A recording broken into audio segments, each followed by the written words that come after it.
All right, short while ago we replaced our hoses on this thing to make it go up and down without leaking. That is our cultipacker, and I've got it hooked up to our 4430. We're gonna use that, and I left the duals on the tractor. I don't normally do that unless I'm doing tillage, but the ground is a bit soft. Some places a little wet underneath. So why not leave the duals on, make it a little easier to get across it. For those of you that don't know, the cultipacker back there, the front row of wheels is to break up clumps of dirt. The back row back there, that is to kind of refirm the soil, kind of level it out a little bit. This is usually one of our final steps in field preparation when we're seeding a new field. I want the field as close to glass as I can. Speed is the name of the game, and some of this equipment can run very fast, especially the mower. And if it's rough, then you can't go as fast. So that's what this is usually for. There are teeth on it that can go down on the ground. I typically don't use it on this piece of equipment, but they are there. So we're gonna fire this up and go run over some of the ground that we seeded a week ago-ish. We're gonna do that to finish pushing the seed into the ground, make sure it's got good soil contact, and we'll take you along for the ride so you can see how this very simple machine works.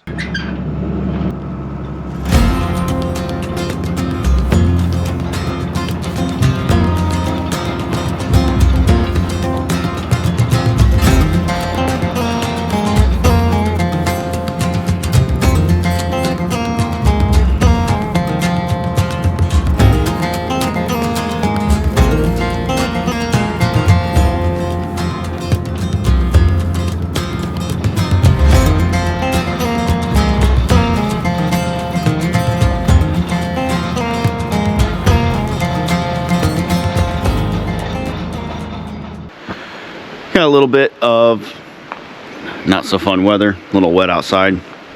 So shifting gears from seeding and cultipacking, I think we have roughly 25 acres left to interseed and about 80 to cultipack. Not a big deal, but with the wet weather, we can't really do that. So switching gears to this other side project here. The hay storage barn, getting pretty empty.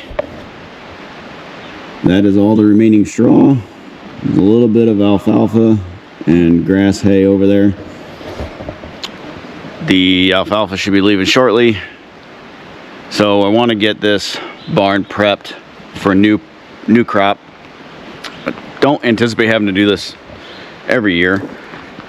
But because the barn was just built last year and we had to build up the ground a little bit, over time the ground compacted and settled, so did the gravel. So we have kind of waves in the gravel now, which when you have a loader way up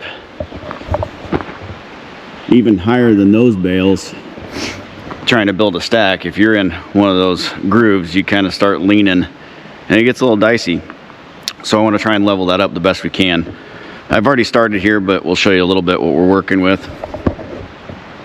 You probably can't see it through the camera, but right through here it kind of goes up and down and up and down, and we load bales in rows this way. So the big challenge is I don't want to just level it and add gravel, because then all this loose straw that's on the ground will be trapped and it'll kind of make this floor spongy. Probably won't be the best base, so I'm trying to scrape a bunch of that off first. Even if I lose a little bit of the gravel, we'll try and spread that gravel out in our parking lot. Maybe the wind will blow away some of the straw, maybe it won't, but parking lot needs a little gravel anyway. Maybe this will take care of that. Once we get some of that scraped off, then I'll try and re-level the gravel, and if there's enough in here, we'll just do it that way. If not, we'll have to get a truckload of gravel coming in to finish it, and we'll just do this shed in stages. We'll do the back part here, and when the other hay and stuff leaves, we'll shuffle things to the back where that's done and keep moving along. So I'm kind of trying to show you how we're doing it, what we're doing, see if it works.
if I would say that's perfect, but ran the telehandle over a little bit where that low spot was.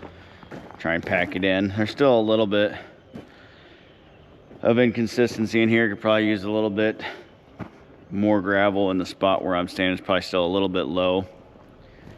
Especially the crew that built this, they know how bad this corner was once everything settled. And who knows, maybe it's not even level. I think right here might still be a touch low. I am definitely not an expert on making gravel and dirt level.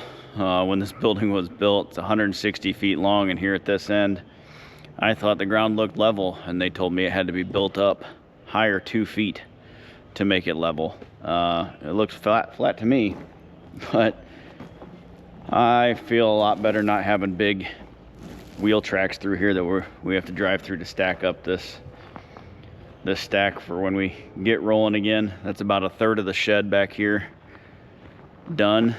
And here we'll get the oat straw. Maybe we'll move that to another barn, not sure. We'll get some other stuff out of here in the next few days for customers. Probably shuffle some pallets and stuff around to clear up some more space, and then wash, rinse, and repeat for the rest of the shed. Try and get the whole thing back in this kind of condition. Really wish I had the money for concrete and just concrete the whole shed. Wouldn't have to worry about it. We just scrape it out once a year and be done. But I alluded to a new piece of equipment showing up, new to us, not brand new. That money's going into things like that instead. Make the operation more efficient. Hopefully have that coming within a week maybe. We'll see. Super excited to get that here. I know the family's excited to get out and see it, and I'm very much so looking forward to it.